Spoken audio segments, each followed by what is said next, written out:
ሰላም ውድ ቤተሰብ አሁን የማሳያችሁ ላይቭ ላይ ሴቶች ላይቭ ላይ ቁጭ ብለው እንዴት ገንዘብ እንደሚያገኙ ነው ማሳያችሁ። በመጀመሪያ እዚህ ጋር ላይቭ የምትለዋን አንድ ጊዜ ትነካታላችሁ። እሷን ከነካችሁ በኋላ ወደዚህ ይወስዳችኋል ማለት ነው። ከላይ ቼንጅ የሚለው ላይ እዚች ጋራ የራሳችሁን ፎቶ ነው ጥርት ያለ ፎቶ ታስገባላችሁ። እኔ ከዚህ በፊት ስላስገባው ያው ለእናንተ ለማሳየት ያክል እዚህ ውስጥ ገባለሁ። እዚህ ጋር ቼንጅ የሚለውን ነክታችሁ እዚህ ጋር አድ ፎቶ ሚል አድ ፎቶስ የራሳችሁ ፎቶ ካለ ማስገባት ትችላላችሁ። ካለ ደግሞ ተነስታችሁ ፎቶ ማስገባት ትችላላችሁ ማለት ነው። ሶ ከላይ ደግሞ ፎቶአችሁን ካስገባችሁ በኋላ እዚች ጋራ የምትፈልጉትን ነገር ከላይ መጻፍ ትችላላችሁ። እኔ ጋር ነው ገንዘብ እንዴት እንደሚገኝ ነው የሚለው። ከፈለጋችሁ እናንተ ደግሞ አዲስ ጀማሪ ነኝ የፈለጋችሁትን ነገር መጻፍ ትችላላችሁ። እዚህ ጋር ደግሞ ቻቲንግ፣ ሲንጊንግ፣ ዳንሲንግ የሚል አለ። እዚህ ጋር የምትፈልጉትን ነገር ማድረግ ትችላላችሁ። እኔ ለጊዜው ቻቲንግ ብየዋለሁ። በቀጣይ ደግሞ እዚህ ጋር ፊልተር መጨመር የምትፈልጉ ከሆነ ያው ፊልተር በዚህ ገብታችሁ እሱ ነክታችሁ ፊልተር መጨመር ትችላላችሁ። ከዛ ጎ ላይቭ ትሉታላችሁ ማለት ነው። ጎ ላይቭ ስትሉት ያው እንደዚህ ላይቭ ላይ ይወስዳችኋል ማለት ነው። አሁን ደግሞ ላይቫችሁ ላይ ቁጭ ካላችሁ በኋላ እንዴት ገንዘብ እንደምታገኙ ነው። እዚህ ጋር ለ2 ሰዓት ያክል ስትቀመጡ እዚህ ጋራ አሁን በሰማያዊ ማከብባት ቦታ ላይ እችኛዋን አንድ ጊዜ ትነካላችሁ። እዚህ ጋራ ነክታችሁ እዚህ ጋራ ትነካትና ሪዋርድ የሚል ሽልማት ወይ ደግሞ ስንት ሰዓት እንደተቀመጣችሁ የምታዩበትና ገንዘቡን የምትወስዱበት ቦታ ነው ማሳያችሁ። እቺን አንድ ጊዜ ትነካታላችሁ። ከዛ እንደዚህ አይነት ነገር ያመጣል። እዚህ ጋር ሪዋርድስ ዝቅ ታደርጉትና ሪዋርድስ የሚል አለ። ሪዋርድስ የሚለውን ትነካላችሁ። እሱን ከነካችሁ በኋላ ትንሽ ኔትወርክ ስለሚይዘኝ እንጠብቀው እስኪከፍት።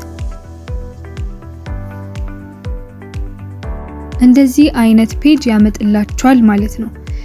አሁን እዚህ ጋር ዴሊ ላይቭ ዲዩሬሽን ብሎ 60 ሚኒት ይላል። ይሄው እዚህ ጋር ከታች እንደምታዩት ዴሊ ላይቭ ዲዩሬሽን 60 ሚኒት ይልና 0/60 ይላል።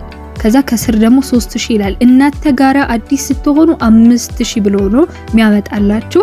ሶ እዚች ጋራ 5000 ነው የእናንተ ብሎ የሚጽፍላችሁ። አዲስ ለሆናችሁ ሰዎች ገና ጀማሪ ሴቶች ስትሆኑ ለ7 ቀን 5000 ብሎ እዚህ ስር ይጽፍላችኋል። ለዚያ እዚህ ጋራ ላይቭ ላይ ስትቀመጡ ቼክ ታደርጋላችሁ። ምንድነው እቺ ዜሮዋ /60 የምትለዋ ትቆጥራለች። እቺ ዜሮ ያለችው 1 ደቂቃ በተቀመጣችሁ ቁጥር 1 2 እያለ ደቂቃ ነው። ከዛ 60 ሲሞላ ሪሲቭድ ብሎ እዛ ጋራ ይመጣላችኋል። ከዛ ገንዘባችሁን እዛ ጋር ሪሲቭድ ብሎ ሲመጣላችሁ 60 ሲሞላ ትቀበላላችሁ። ላይቫችሁ ላይ ቁጭ ብላችሁ ማለት ነው። ከሁለቱም 60 ይልና ያመጣላችኋል። የመጀመሪያው 60 ደቂቃ ከዛ የሁለተኛው 60 አንድ ላይ 120 እንደዚህ አድርጋችሁ ትቀበላላችሁ ማለት ነው። እዚህ ጋር ደግሞ እንደምትመለከቱት የላይቭ ህግ ነው። የላይቭ ህጎችን ላይቫችን ላይ ህፃናት ወይም ለህፃናቶች ላይቫችን ላይ መግባት የለባቸውም። እኛን ተከትሎ ደግሞ ሌላ ሰው ከጀርባችን ሊሆን ይችላል፣ የሚተላለፍ መንገድ ላይ ሊሆን ይችላል። ሰዎች መግባት የለባቸውም። ቢላ ወይም ደግሞ ስለታማ ነገር መታየት የለበትም። እንስሳት መግባት የለባቸውም። ለምሳሌ ድመት፣ ውሻ ሊሆን ይችላል፣ አሻንጉሊት ነገሮች ሊሆኑ ይችላሉ። እንደዚህ አይነት ምስል ያላቸው ነገሮች መግባት አይቻልም። ከጀርባችን ሌላ ምስል ለምሳሌ ፎቶ ምናምን ሊሆን ይችላል። የሰው ፎቶ ካለበት እዛ አይቻልም እሱ ማለት ነው። ላይቫችን እስክንጨርስ ድረስ ደግሞ በአግባቡ መስራት አለብን።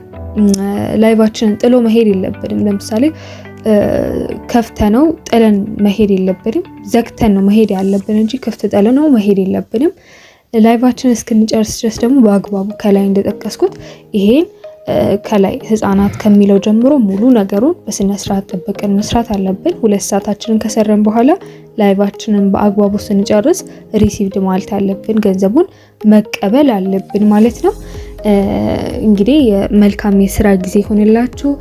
ላይክ እያረጋችሁ ሰብስክራይብ እና ሼር እያረጋችሁ ቆዩ እስከዛ